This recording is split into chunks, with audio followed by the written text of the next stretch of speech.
வணக்கம். ஆகாஷவாணி.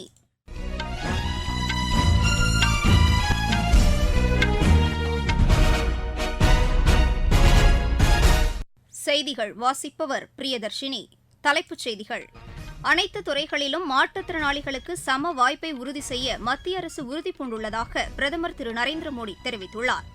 வங்கித்துறையின் நிர்வாகத்தை வலுப்படுத்துவதற்கான சட்டத்திருத்த மசோதாவை மத்திய நிதியமைச்சர் திருமதி நிர்மலா சீதாராமன் இன்று மக்களவையில் தாக்கல் செய்தார். மாற்று எரிபொருளாக எத்தனால், மெத்தனால் உள்ளிட்ட உயிரி எரிபொருட்களை பயன்படுத்த வேண்டியதன் அவசியத்தை மத்திய அமைச்சர் திரு நிதின் கட்கரி வலியுறுத்தியுள்ளார். இந்தியா சீன எல்லைப் பகுதியில் அமைதியையும் நல்லிணக்கத்தையும் ஏற்படுத்துவதன் மூலமே இரு நாடுகளுக்கும் இடையேயான நல்லுறவை வலுப்படுத்த முடியும் என்று வெளியுறவுத்துறை அமைச்சர் டாக்டர் ஜெய்சங்கர் வலியுறுத்தியுள்ளார். ஆசிய ஜூனியர் ஹாக்கிப் போட்டியின் அரையிறுதி ஆட்டத்தில் இந்தியா இன்று மலேசியாவை எதிர்கொள்கிறது. இனி விரிவான செய்திகள். அனைத்து துறைகளிலும் மாற்றுத்திறனாளிகளுக்கு சம வாய்ப்பை உறுதி செய்ய மத்திய அரசு உறுதிபூண்டுள்ளதாக பிரதமர் திரு நரேந்திர மோடி தெரிவித்துள்ளார். சுகம்யா பாரத் அபியான் மாற்றுத்திறனாளிகள் மேம்பாட்டுத் திட்டத்தின் 9 ஆண்டுகள் நிறைவையொட்டி பிரதமர் வெளியிட்டுள்ள சமூக வலைதள பதிவில் பாரா ஒலிம்பிக் போட்டிகளில் இந்தியா சாதனை படைத்து மாற்றுத்திறனாளி சகோதர சகோதரிகள் நாட்டிற்கு பெருமை சேர்த்துள்ளதாக கூறியுள்ளார். மாற்றுத்திறனாளிகளுக்கான அதிகாரத்தை உறுதி செய்யும் வகையில் கடந்த 2016ஆம் ஆண்டு அவர்களின் உரிமைக்கான சட்டத்தை மத்திய அரசு கொண்டு வந்ததாக திரு நரேந்திர மோடி தெரிவித்துள்ளார்.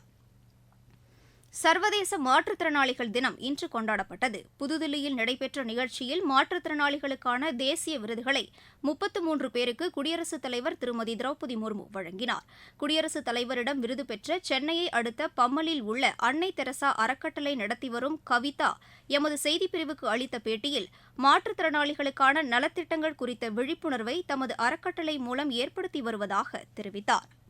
கவிதா, நான் ஒரு மாற்றுத்திறனாளியா இருக்கிறதுனால என்ன மாதிரி உள்ள மாற்றுத்திறனாளி வெளியே வர்றதுக்காக இது மூலமா நிறைய கவர்மெண்ட்ல வர சலுகைகள் எல்லாம் விழிப்புணர்வா மந்த்லி கேம்ப் போட்டு அவங்களுக்கு தேவையான விழிப்புணர்வு ஏற்படுத்தி கொடுப்பாங்க. பர்சன்டேஜுக்கு ஏற்ற மாதிரி அவங்களுக்கு பென்ஷன் வாங்கி கொடுக்கறது, உபகரணங்கள் வாங்கி கொடுக்கும், வண்டி, செல்போனு, தையல் மிஷின் வாங்கி கொடுக்கும். இது மட்டும் இல்லாம கவர்மெண்ட்ல வர வீடு எல்லாம் வாங்கி கொடுக்குறோம். ஃப்ரீ மெடிக்கல் எல்லாம் இது பண்ணிட்டு இருக்கோம். கேம்ப் போடுறது கவர்மெண்ட் மூலயமா தான் எங்களுக்கு சில உதவிகள் நலம் முடிச்ச மாற்றத்தினாலே நான் பண்ணிட்டு இருக்கோம். எனக்கு வித்யாசாகர் சார் தான் எனக்கு அப்ளை பண்ணி கொடுத்தாங்க. பட் ஆனா எனக்கு இந்த ஒரு விஷயம் கிடைச்சிருக்கிறது நான் பெரிய விஷயமா தான் நான் நினைக்கிறேன். எனக்கு ரொம்ப சந்தோஷமா இருக்கு. நான் இவ்வளவு தூரம் வருவேன்றதையும் நான் எதிர்பார்க்கல. எனக்கு ஒரு ரொம்ப சந்தோஷம் தான் சொல்ல முடியும் அவங்க கையில வாங்கினது.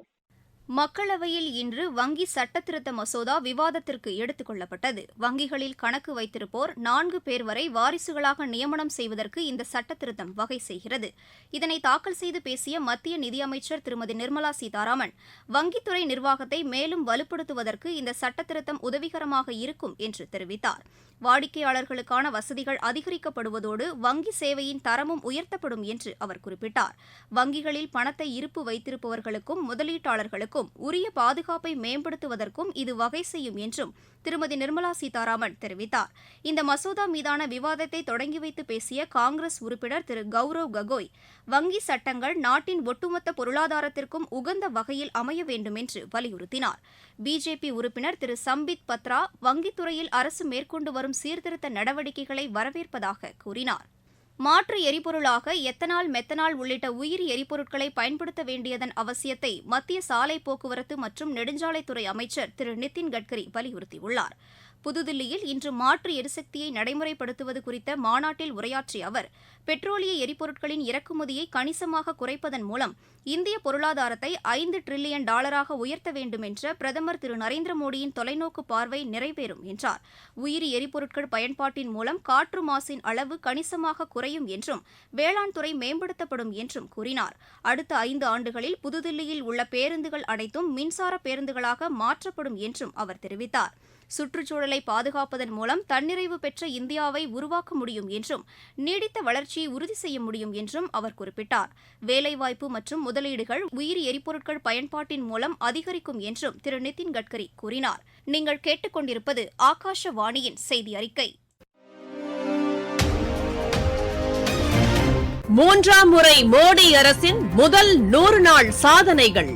மத்திய அரசு பணியிடங்களில் 15,000 பேர் நியமனம். மருத்துவ படிப்புகளுக்கு புதிதாக 75,000 இடங்கள் உருவாக்கம்.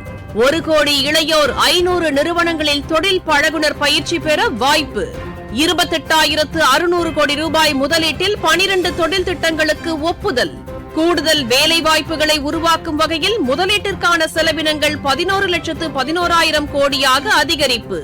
அறிவியல் தொழில்நுட்பம் மற்றும் புதிய கண்டுபிடிப்புகளை ஊக்கப்படுத்துவதற்கென 10,600 கோடி ரூபாய் மதிப்பிலான திட்டம்.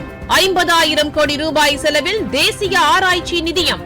வளர்ச்சியடைந்த இந்தியாவிற்கான பயணத்தில் மோடி அரசு. தொடரும் மக்கள் நலத் திட்டங்கள்.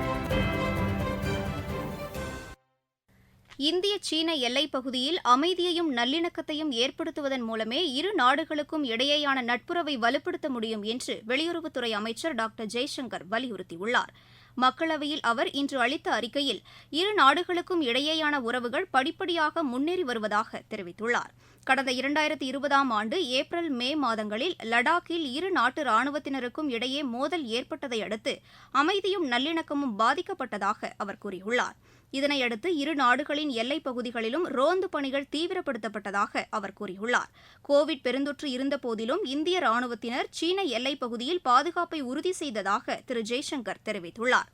படிப்படியாக மேற்கொள்ளப்பட்ட முயற்சியின் விளைவாக கிழக்கு லடாக் பகுதியில் இரு தரப்பிலும் ராணுவ வீரர்களின் எண்ணிக்கை குறைக்கப்பட்டு அமைதிக்கான சூழல் உருவாக்கி வருவதாக அவர் கூறியுள்ளார்.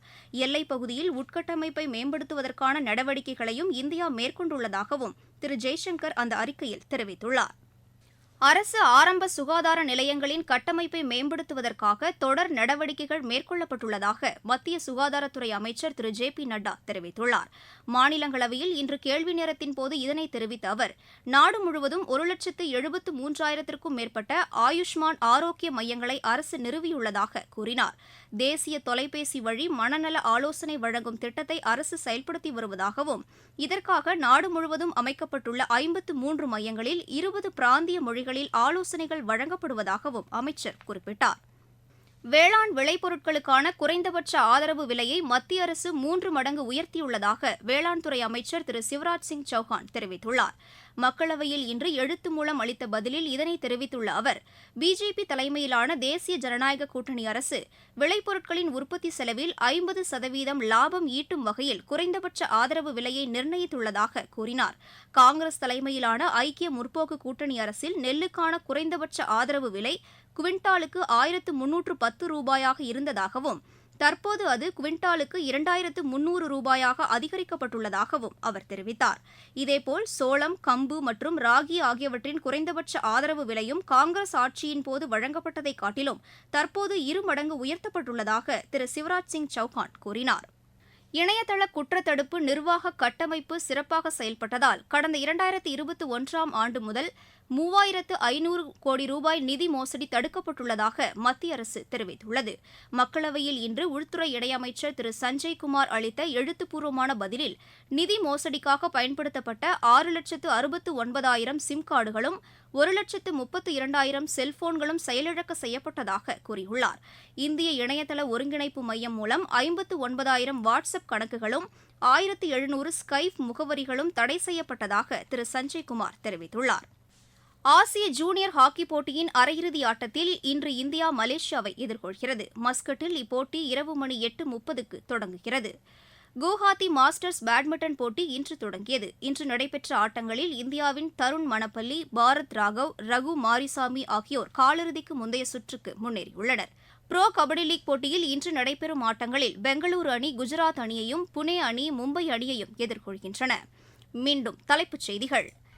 அனைத்து துறைகளிலும் மாற்றுத்திறனாளிகளுக்கு சம வாய்ப்பை உறுதி செய்ய மத்திய அரசு உறுதிபூண்டுள்ளதாக பிரதமர் திரு நரேந்திர மோடி தெரிவித்துள்ளார். வங்கித்துறையின் நிர்வாகத்தை வலுப்படுத்துவதற்கான சட்டத்திருத்த மசோதாவை மத்திய நிதியமைச்சர் திருமதி நிர்மலா சீதாராமன் இன்று மக்களவையில் தாக்கல் செய்தார். மாற்று எரிபொருளாக எத்தனால், மெத்தனால் உள்ளிட்ட உயிரி எரிபொருட்களை பயன்படுத்த வேண்டியதன் அவசியத்தை மத்திய அமைச்சர் திரு நிதின் கட்கரி வலியுறுத்தியுள்ளார். இந்தியா சீன எல்லைப் பகுதியில் அமைதியையும் நல்லிணக்கத்தையும் ஏற்படுத்துவதன் மூலமே இரு நாடுகளுக்கும் இடையேயான நல்லுறவை வலுப்படுத்த முடியும் என்று வெளியுறவுத்துறை அமைச்சர் டாக்டர் ஜெய்சங்கர் வலியுறுத்தியுள்ளார். ஆசிய ஜூனியர் ஹாக்கி போட்டியின் அரையிறுதி ஆட்டத்தில் இந்தியா இன்று மலேசியாவை எதிர்கொள்கிறது. இத்துடன் செய்தியறிக்கை நிறைவு பெற்றது.